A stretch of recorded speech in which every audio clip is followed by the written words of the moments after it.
Ahli-ahli yang berhormat, masalahnya ialah bahawa pindaan yang dicadangkan oleh Yang Berhormat Batu Gajah dalam kertas pindaan hendaklah disetujukan. Ahli-ahli yang bersetuju kata bersetuju. Yang tidak bersetuju kata tidak.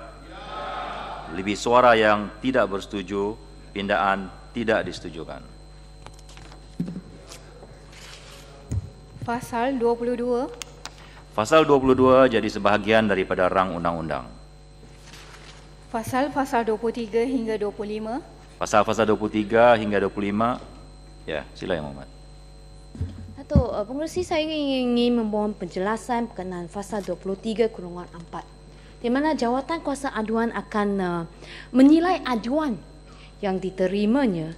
Jadi dalam pasal 23 section 23 section 4 ada menyatakan di mana jawatan kuasa aduan dalam penilaiannya dalam kurungan B akan menentukan sama ada aduan itu bersifat remeh, menyusahkan atau tidak dibuat dengan suci hati. Apa yang dimaksudkan sebagai remeh? Apa yang dimaksudkan menyusahkan? Apa yang dimaksudkan dibuat dengan tidak suci hati? Bagaimana anggota boleh menentukannya? Dan bagaimana anggota menilai sama ada aduan itu adalah perkara, aduan itu adalah kecil atau besar? Pada pendapat saya, sepatutnya setiap aduan yang diterima oleh Suruhanjaya atau jawatan kuasa aduan patut diberi kepentingan yang dipandang beratnya, dan bukan sekadar kata oh ini berkaitan dengan seorang dua pegawai penguasaan, ia satu aduan yang kecil, dan selepas itu mengosyorkan kepada Suruhanjaya untuk merujuk kepada pihak tata tertib, pihak berkuasa tata tertib. Jadi mungkin pihak kerajaan boleh menjelaskan apa yang dimaksudkan kalau kita tengok section 23 section 4D. Salah laku yang diadukan telah berlaku terlalu lama dahulu untuk mewajarkan suatu penyiasatan dijalankan. Apa yang dimaksudkan terlalu lama ini? Apatah temponya yang dikata terlalu lama? Jadi saya sangat risau, Datuk Pengerusi, jika kita telah mencatat dengan begitu terang dalam undang-undang ini, tapi tidak menerangkan apa yang dimaksudkan sebagai aduan yang kecil, apa yang dimaksudkan dibuat tidak suci hati. Indirect dia telah mengecilkan ruangan aduan orang ramai. Sebab jawatan kuasa aduan, anggotanya, kelayakannya, kepakarannya, kita tak tahu. Ia boleh sewenang-wenangnya memutuskan ini aduan kecil, ini tidak dibuat dengan suci hati, ini telah lama. Jadi, Datuk Yang Dipertua, saya rasa perlulah, pada pandangan saya, setiap pengadu yang kalau mengambil kesulitan untuk pergi menyampaikan aduan kepada Suruhanjaya, semua adalah aduan yang besar. Tidak boleh dipandang sebagai satu aduan remeh. Dan we are talking about, Datuk Pengerusi, satu Suruhanjaya di mana Pesuruhjaya adalah dilantik oleh Yang di-Pertuan Agong. Mereka telah pergi ke pihak agensi tata tertib, tapi sudah gagal, tak ada pilihan, sebab tu datang ke Suruhanjaya. Jadi semua aduan patut dipandang sebagai aduan yang besar, major complaint. Tapi dalam sini catatan kata boleh menilai ini aduan kecil. Jadi saya risaulah, sebab lepas tu section 22 membenarkan di mana jawatan kuasa mencadangkan, di mana Suruhanjaya boleh terus merujuk balik kepada pihak berkuasa tata tertib tersebut. You're making one round balik. Jadi saya pohonlah penjelasan berkenaan apa yang dimaksud remeh. Apa yang kata menyusahkan sesiapa? Apa yang dikata aduan kecil? Apa yang dimaksudkan terlalu lama? Jadi saya risau jangan ada kesempatan diambil untuk mengelakkan, memalukan mana-mana pihak aduan tersebut dengan sewenang menggunakan seksyen ini untuk ditolak penyiasatannya. Jadi saya pohon penjelasan. Ya, silakan Pak Menteri.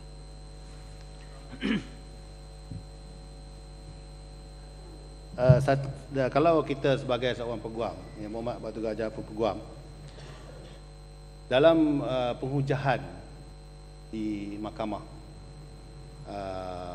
jawapan kita, satu daripada perkara yang boleh diambil kira bagi seorang hakim mengenepikan satu-satu tuntutan ialah dengan mengatakan itu bahawa tuntutan itu adalah frivolous, vexatious dan mala fide. Ini satu alasan yang diterima oleh mahkamah. Jadi soalnya, apakah yang dianggap sebagai frivolous, vexatious, mala fide, iaitu tanpa niat suci dan benda yang remeh. Itu kita serahlah kepada pegawai-pegawai jawatankuasa aduan untuk menentukan.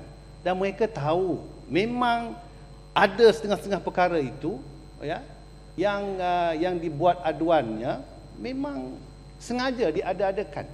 Dia boleh tahu. Dia seorang manusia. Dia akan tahu sama ada benda tu vexatious ke, frivolous ke, dia akan tahu. Jadi ini kita kena serah. Kita bukan ada satu mesin. Apabila aduan datang, kita masuk dalam mesin tu dan mesin tu akan menentukan. Kerana rumit, kerana benda kecil, tak payah. Tidak ada. Kita terpaksa bergantung kepada manusia juga. Jadi sebab itu dalam soal ini, saya percaya seorang yang mempunyai pemikiran yang normal, dia akan tahu sama ada aduan itu dibuat secara dianggap sebagai perkara remeh ataupun tidak. Sebagai contoh, kalau kita nak buat satu aduan, bagi saya lah, kalau surat itu tidak ditandatangani, sudah jelas menunjukkan ini merupakan satu perkara yang tidak kita boleh ambil berat. Sebab bagaimana kita nak mengesahkan tentang perkara itu berlaku kalau kita tidak dapat mengetahui siapakah yang membuat aduan, di mana alamat dia. Jadi ini kita akan tahu. Kita kena yakin dan percaya itu bahawa pegawai-pegawai yang dilantik ini, janganlah daripada mula lagi kita menganggap mereka tidak berkemampuan untuk nak membuat satu keputusan sama ada perkara itu remeh ataupun tanpa niat suci ataupun tidak. Jadi itu penjelasan yang boleh saya beri. Pasal-pasal 23 hingga 25 jadi sebahagian daripada rang undang-undang.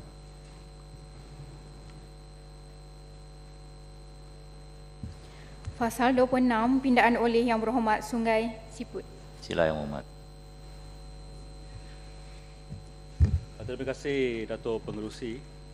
Saya bawa ini kerana ini jawatan kuasa aduan ni, dia macam jadi gatekeeper untuk Suruhanjaya ini.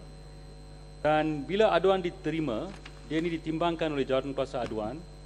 Dan lepas habis pertimbangan itu, jawatan kuasa aduan akan beri laporan kepada Suruhanjaya. Tetapi dalam akta yang sedia ada ini, langsung tak ada jangka masa untuk buat perkara ini. Manakala dalam Seksyen 27(3), di mana aduan yang disifatkan sebagai satu kesalahan tata tertib dan dirujuk kepada agensi tertentu itu, mereka ini dikehendaki selepas buat siasatan mereka ini untuk beri jawapan dalam 30 hari. Tidak tempoh masa untuk aduan yang dirujuk kepada pihak lain. Ataupun dalam Seksyen 27(7), bila aduan itu dihantar kepada pasukan petugas dalam Suruhanjaya yang sama, dia ini kena menyiasat dan beri laporan balik kepada Suruhanjaya dalam tempoh masa 14 hari. Tapi dalam gatekeeper kita ini, jawatan kuasa aduan ni, tidak ada suatu tempoh masa yang menetapkan berapa lama untuk beri balik laporan kepada Suruhanjaya. Jadi apa yang saya cadangkan ialah dalam Seksyen 26 ini, yang asal ni mengatakan maka jawatan kuasa aduan hendaklah membuat satu laporan kepada Suruhanjaya mengenai aduan ini dan dapatannya, termasuk alasan bagi dapatannya dan macam itu. Saya cadangkan selepas Suruhanjaya mengenai aduan ini dan dapatannya, dimasukkan perkataan dalam jangka masa 6 minggu selepas aduan tersebut didaftarkan dengan Suruhanjaya Integrasi Agensi Penguatkuasaan. Dan sebab ini akan menjadikan Seksyen 26 ini konsisten dengan Seksyen 27(3), 27(7), juga 32 dan 30(3). Dan juga akan menjadikan siap ini lebih berkesan. Terima kasih.